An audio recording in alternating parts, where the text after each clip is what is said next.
আসসালামু আলাইকুম। আজকের ভিডিওতে আমরা নন এগ্রিকালচারাল টেনেন্সি অ্যাক্ট 1949 সেকশন 10 নিয়ে ডিসকাস করব।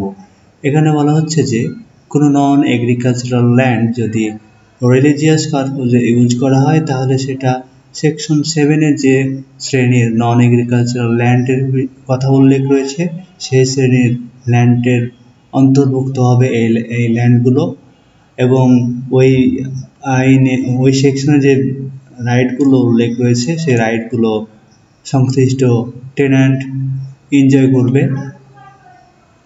এখানে উল্লেখ্য যে যদি নন এগ্রিকালচারাল টেন্যান্ট সংশ্লিষ্ট রিলিজিয়াস পারপোজে ওই ল্যান্ড ইউজ না করে অথবা 3 বছর বা 3 বছরের বেশি সময়ের জন্য সংশ্লিষ্ট রিলিজিয়াস পারপোজে ওই ল্যান্ড ইউজ না করে তাহলে এটা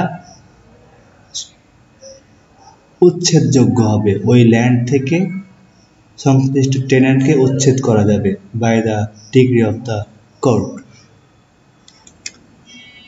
Thank you for watching. Please don't forget to subscribe. Thank you.